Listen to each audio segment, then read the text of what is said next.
పేరు రాజమహేంద్ర, ఏజ్ 23. చనిపోయిన పర్సన్ నీకు ఏమవుతాడు? ఫ్రెండ్ అవుతాడు. ఎలా చనిపోయినా తెలుసా నీకు? తెలుసు, ఎవరో చంపేశారట. ఎవరో కాదు, నువ్వే చంపేసినావు. చెప్పు, నువ్వు ఎందుకు చంపాల్సి వచ్చింది? ఎందుకు చంపినావు? ఆ మోటివ్ ఏంటి? తొందరగా చెప్పేస్తే నాకు వేరే కేసు ఉంది, నేను వెళ్ళి వేరే కేసు చూసుకుంటా. నా దగ్గర ప్రూఫ్స్ కూడా ఉన్నాయి. నేనెందుకు చంపుతా?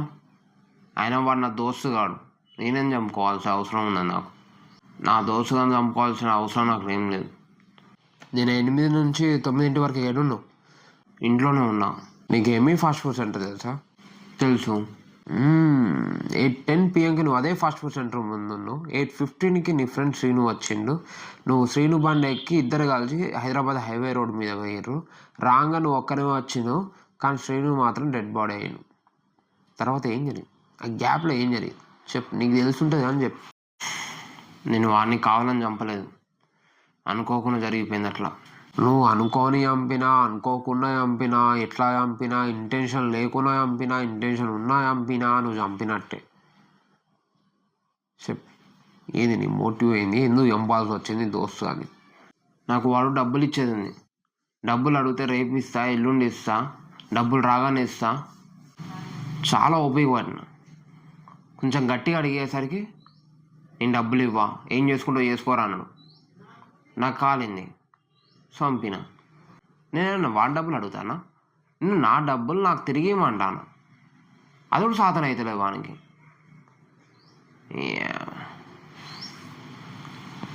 అప్పు ఇస్తే ఒక బాధ, ఇవ్వకపోతే ఒక బాధ. ఎంత ఇవ్వాలి అతను నీకు? 9,000 ఇవ్వాలి. 9,000? జస్ట్ 9,000 కోసం చంపేసినావా రా? 9,000 ఆఫ్టర్ అలా జస్టా? నేను నెలంతా కష్టపడితే 17,000 వస్తాయి. వాటర్ బిల్ అని, కరెంటు బిల్ అని, రూమ్ రెంట్ అని, ఆ ఖర్చులు, పెట్రోల్, ఇది అని అది మొత్తం పోతాయి. నాకు మిగిలేదే 3,000 2,000 నెలకి.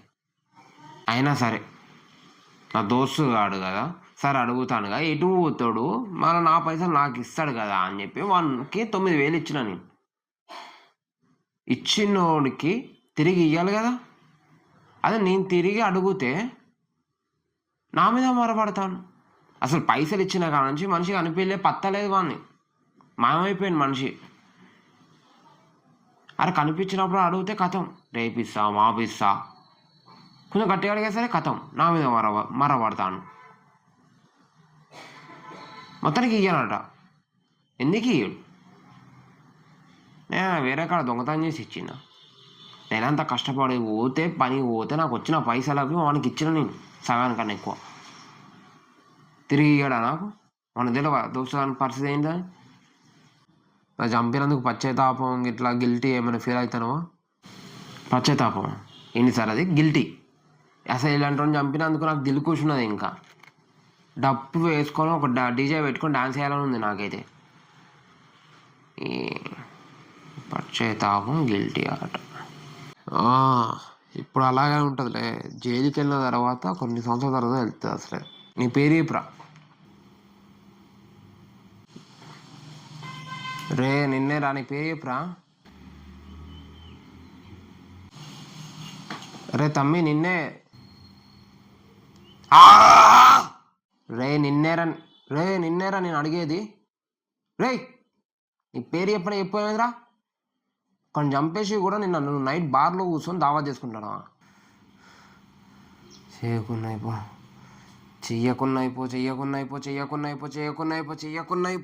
నా సంగ చేసినవురా.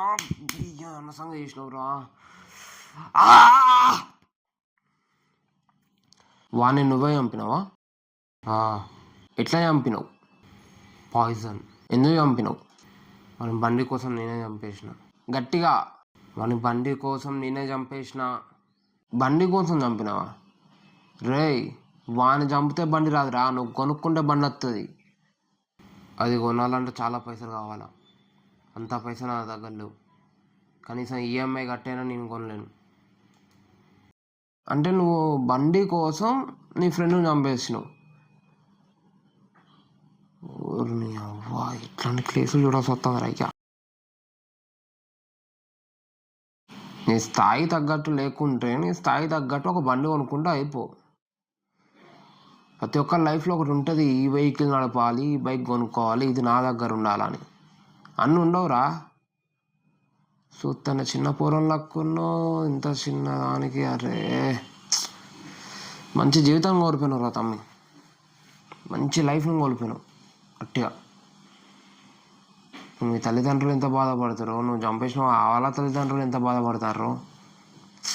సార్ నాకు జైలు శిక్ష వేయకండి సార్, అవసరమైతే ఉరి శిక్ష వేసుకోండి సార్, నేను ఊరికి రెడీ సార్, కానీ జైలు శిక్ష వేయకండి సార్ ప్లీజ్ సార్. నా వల్ల కాదు సార్, అన్ని సంవత్సరాలు జైల్లో బతుకున్నా నా వల్ల కాదు సార్, ప్లీజ్ సార్.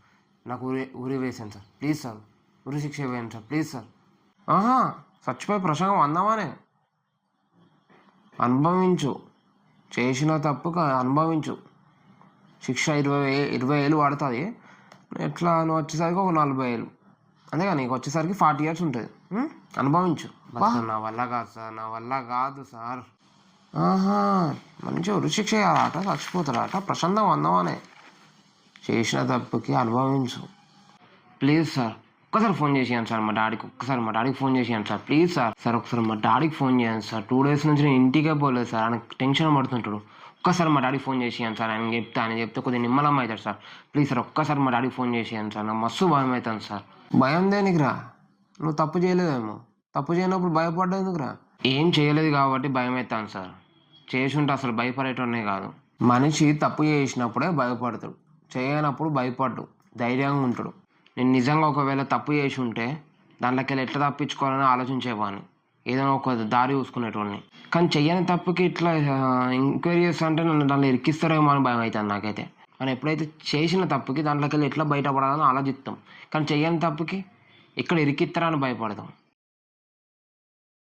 నువ్వు చూడడానికి పోరగాళ్ళ లెక్కల్లో పెద్ద పెద్ద ముచ్చట్లు చెప్తానోరా నువ్వు. సార్ సార్ నేను నిజంగా ఏం చేయలేదు సార్, ప్లీజ్ సార్ నన్ను ఇచ్చిపెట్టింది సార్, నేను పోతా సార్. అవసరమైతే అడగాను సార్, అక్కడ ఉన్న చాలామంది అడగాను సార్. మా డాడీకి ఫోన్ చేయండి సార్ ప్లీజ్ సార్, మా డాడీకి ఫోన్ చేయండి సార్ ప్లీజ్ సార్. డాడీ ఇదే నేను స్కూల్ ఫస్ట్ డే అనుకుంటున్నావారా? కానీ చంపినావు నిన్న నైట్, అందుకే ఇవాళ నువ్వు ఇక్కడ ఉన్నావు. మీ డాడీని కల్పిస్తా, మీ డాడీతో మాట్లాడిస్తా. నేను అడిగిన ఒక 4-5 క్వశ్చన్లకి ఆన్సర్ ఇవ్వు, మాట్లాడుకో మీ డాడీతో. ఎంతసేపు అంటే అంతసేపు మాట్లాడుకో. నీ ఏజ్ ఎంత? 18. స్టడీ? Inter second year. సచినోడు ఎవడో తెలుసా నీకు? తెలియదు సార్. నెక్స్ట్ నువ్వు ఆ పెళ్ళికి ఇన్విటేషన్ ఉంటేనే పోయినావా, ఇన్విటేషన్ లేకుండా కూడా పోయినావా? పెళ్లి కూతురు వాళ్ళ బ్రదర్ నా ఫ్రెండే సార్. పెళ్లి టైంలో కానీ భరత్ టైంలో కానీ మీరు బీర్ గిట్లా తాగిర్రా? తాగాం సార్. ఏం తాగి? నేనైతే ఒక 3 బీర్లు తాగినా సార్. మరి గొడవ ఎందుకు అయింది? తాగిన మాత్రం గిట్లా గొడవ జరిగిందా? గొడవ ఎందుకైందో, అసలు ఎవరెవరికి అయిందో, ఎందుకు ఎలా స్టార్ట్ అయిందో కూడా నాకు తెలియదు సార్. మరి ఎవరో భరత్ దగ్గర గొడవ పడతా అంటే నేను దానిలో మధ్యలో జోకింగ్ చేసుకున్నా, ఇంత దాకా తెచ్చుకున్నా. నీకు అక్కడ ఎందుకు గొడవ అవుతుందో తెలియదు, ఎవరికి గొడవ అవుతుందో తెలియదు, మధ్యలో దూరినో ఒకరిని పైకి పంపినావు. నీ మధ్యలో ఎందుకు పోయినా నాకు తెలియదు సార్. వెళ్ళి నా ఎవరినో కొడుతా అన్న, వాడొచ్చి నన్ను కొడుతాండు, ఇంతలో వాళ్ళు వచ్చిర్రు, ఇంతలో మా దోస్తుగాలు వచ్చిర్రు. కథం ఇక ఆలొల్లి కాస్త పెద్దగా అయింది. ఆ పంచాయతీలో నేనేం చేస్తాను నాకు అర్థం అవుతలేదు. బై మిస్టేక్ తాకరాని చోట్ల తాకినట్టుంది, వానికి పోయిండు. కావాలని చంపలేదు సార్, బై మిస్టేక్లో జరిగిపోయింది సార్. అట్లా చంపినట్టే, నీకు ఇంటెన్షన్ ఉన్నా లేకున్నా. నీ పేరు? అశోక్. ఏజ్ 29. ఏం చేస్తుండవు? బట్టల షాప్ ఉన్నావు. ఎందుకు చేసినావు? ఎందుకు చేయాల్సి వచ్చింది? నేను నా వైఫ్ని చంపేశాను. ఎందుకు?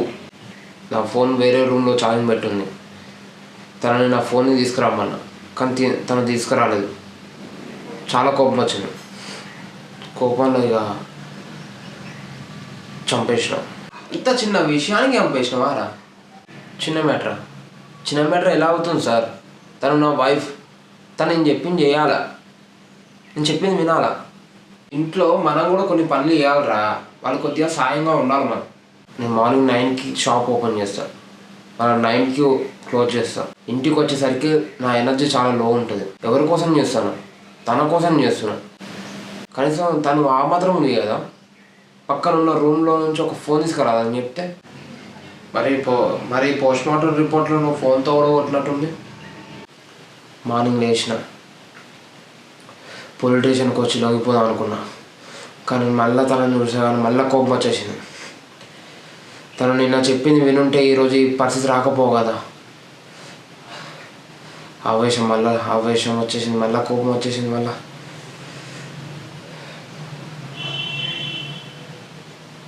మళ్ళీ అన్కంట్రోల్ అయిపోయినా. చేతిలో ఉన్న ఫోన్ తీసి మళ్ళా తనని ఎన్నిసార్లు కొట్టినో తెలియదు, మళ్ళా కొట్టినా. చచ్చిపోయినాక కూడా మళ్ళా కొట్టినావా? చంపినందుకు మరి గిల్టీ ఫీల్ అవుతానా లేదా? గిల్టీ. కొద్దిగా ఆలోచించాల్సింది, కనీసం ఓపికతో ఉండాల్సింది. కనీసం ఆవేశంలో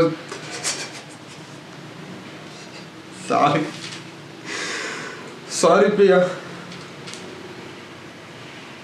నువ్వు ఇప్పుడు శని ఆవేశం చేయడం వల్ల ఒక అమ్మాయి ప్రాణం పోయింది. నీ వైఫ్ 26 years, ఇప్పుడు నువ్వు 14 సంవత్సరాలు జైలు శిక్ష అనుభవిస్తావు. ఏమొచ్చింది నీకు? నీ పేరేంటి? క్యాష్. ఏజ్ 20. మండే నైట్ ఎక్కడున్నావు? 9 to 11. మా బాబాయ్కి ఒక బార్ షాప్ ఉంది. ఆ బార్ షాప్లో ఉన్న ఆ రోజంతా నేను. ఆ బార్లో సీసీ కెమెరా ఎందుకు తీసేసారు? ఇక ఊకే ఏదో ఒక ప్రాబ్లం వస్తుందని చెప్పి నేనే ఆ సీసీ కెమెరా తీపించేసేస్తాను. ఇక మళ్ళీ నెక్స్ట్ మంత్ కొత్త మోడల్స్ పెట్టిద్దాం అనుకున్నాను. నువ్వు కావాలని ఆ సీసీ కెమెరా పని చేయకుండా చేసినావు. మీ ఫ్రెండ్ని పక్కా ప్లాన్తో ఆ ప్లేస్లో చంపినావు. ఎందుకంటే ఆ ప్లేస్లో చంపితే నీకు మీ బాబాయ్ సపోర్ట్ ఉంటుంది, చంపేస్తే కూడా నీకు నీ మీద డౌట్ రాకుండా ఉంటుంది. అందుకని ఆ ప్లేస్ చూస్ చేసుకున్నాను, అంతే కదా? సార్ వాడు నా రిలేటివ్ కాదు, నా ఫ్రెండ్ కూడా కాదు, జస్ట్ ఏదో ఒక ఊరోడు తెలిసినోడు అంతే. వాడితో నాకేం శత్రుత్వం ఉంటుంది సార్ చంపే అంతా? రే, శత్రుత్వం లేకుండా శని ఆవేశంలో చంపేసి జైల్లో మగ్గుతున్న వాళ్ళని నేను చాలామంది చూసిన. వాళ్ళు చాలా బాధపడతారు, అమ్మాయి శని ఆవేశం చేయకుండా అయిపోగారా అని. నువ్వుడేమో శని ఆవేశంలో చేసినావు కావచ్చు, శని ఆవేశంలో వాళ్ళని చంపేసినావు కావచ్చు. వాడు ఆ రోజు నాకు బార్కు వచ్చినట్టు కూడా తెలియదు నాకు. నేనేదో నా పనిలో నేనున్నా.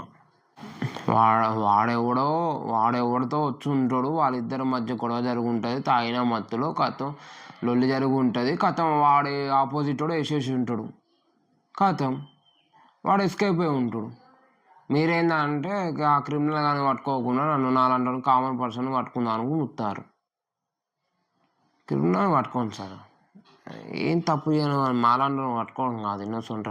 నువ్వు ఒక పర్సన్ చంపేసి కూడా ఎంత బల్బుతో మాట్లాడుతున్నావురా, ఎంత కూల్గా ఉన్నావురా నువ్వు అసలు.